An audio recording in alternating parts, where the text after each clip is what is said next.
See if I got my unmute on. There we go. Let's try that again. We're unmuted this time, Justin, I promise. Hey, this is Shaun with the Atlanta Tennis Podcast, powered by GoTennis.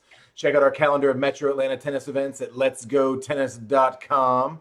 And today is our 10 minutes of tennis with world-renowned tennis coach, Australian in Puerto Rico, Justin Yeo. And today he's got the shirt ready to go with the serious reminder that tennis requires tennis balls, just in case you forgot. But today, we're not talking about tennis balls, Justin. We are talking about a secret. You're going to share a secret with us, and we're going to make sure it's no longer a secret. And I'm going to see how many times I can say the word secret in one word, or in one sentence. So, the secret today is what? Secret. I think I said it, secret. No, the secret is, it's not really a secret. It's just people don't focus on it enough, and that's perception. I just did a lesson with a lady that's only been playing for a year, and no one's ever taught her really to watch the player's racket or keep an eye on the ball from racket to racket. So just really sort of basic perception fundamentals that aren't being taught enough, that could be taught regularly every time they're fed a ball. And every time they practice, they could practice it as well. So the players constantly using a reminder sometimes of perception. I know Djokovic is probably my best example. He always, on the return of serve, we see him widen his stance and then he opens his eyes and he's trying to force himself to literally look for the things that he needs to feed the nerves, feed the foot, feed the decisions, feed everything. So perception really is something that just doesn't get discussed enough, even at the lower levels or the higher levels, that we sometimes could do with a reminder. Sometimes a player will be like, timing's a little off today, or I'm a bit rusty. And usually it's they're just not seeing things early enough. And once they do, all of a sudden they turn it on. And so perception in this case is not just how I view something. It is that I'm viewing something. So one of the things I learned young in my career, thankfully, was a phrase that I was taught in a corporate environment. The phrase is perception is reality. Now, in that case, it was more of advice in saying how you are viewed and how the situation is viewed doesn't matter what is actually true. It only matters how someone else sees it. But that's not what we're talking about here. We're just talking about actually trying to see. We're trying to perceive reality, right? Yep. Correct. Yep. So literally at the end of the day, we've got to literally say maybe strategy as well.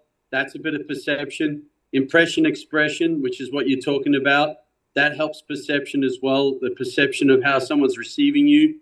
So there are lots of different things there. Yes, that's correct.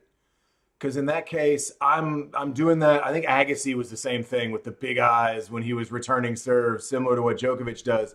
And that's just trying to get how much possible data can I get in at any given point.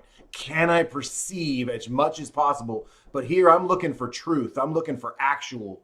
I want to see the shoulder turn. I want to see the racket. I want to watch the hips. All those things you talk about of the things that I need to see to predict the future. To play the next point, to hit the next shot. Yes, absolutely. And in that case, is there a trick to doing this? It isn't just opening my eyes like Novak. What am I looking for? So it isn't necessarily just a secret. It is something I need to bring in.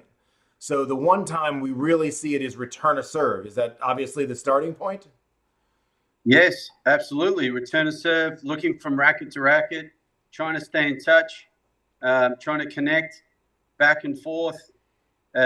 Just perception-wise, it's just coming down to what you're looking at and trying to get those messages that you need to move, to predict, to make quicker decisions, to have those milliseconds faster, to get to the short ball. A lot of people don't literally see it because they didn't see firstly from the racket. they wait for the ball to leave the racket.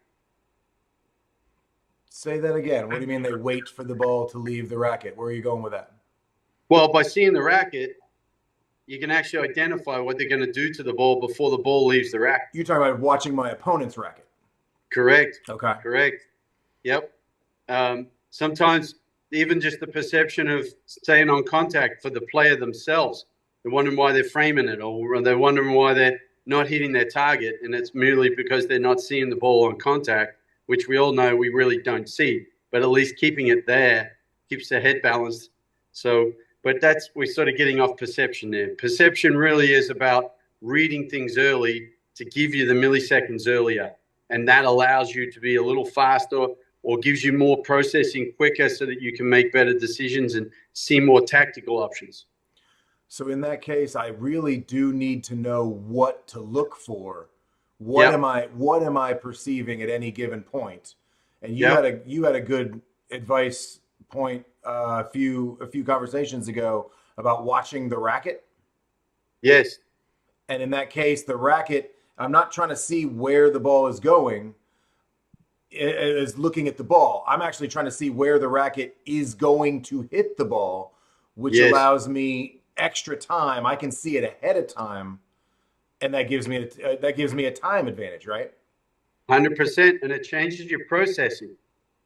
I keep trying to tell everybody processing time. Processing time means where I can broadly see the court, and then I can narrowly see the ball.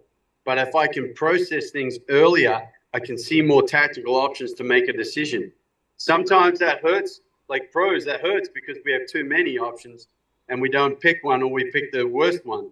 But on the other hand, it's better to have that than to have the other way around and just be worried about hitting the ball because we haven't perceptually seen things earlier. Does that make sense? It does. And it made me think of a player like, and I like to use the professionals as examples because if I use, Jim that nobody knows, it doesn't work. But if I look at a player like Daniil Medvedev, watching him hit a ball doesn't tell me as much as watching a Roger Federer who does it perfectly. And in that case, I can know a little bit more to expect. What do I do with that player that is awkward or that does things differently? It's going to take me a little time to know what I'm looking at. It's still just watching the racket. So they still know where Medvedev's going. As his racket face is coming through, they're picking up on it pretty early. Maybe with his feet and his stance and his variety could be more difficult, but you can still pick up on things early. And if you watch the TV, you can do a lot of that. You can put your hand over their feet and watch how their head moves as he makes contact. You can see a lot of different things perception-wise when a player's hitting a ball. And so if you were going to give me one tip, and let's take this away for today to say, all right, in my perception, I'm not going to play Medvedev or Djokovic or Federer, thankfully, because that would be a short tennis match. But if I'm watching somebody, I've never played them before, which is usually what happens in league tennis.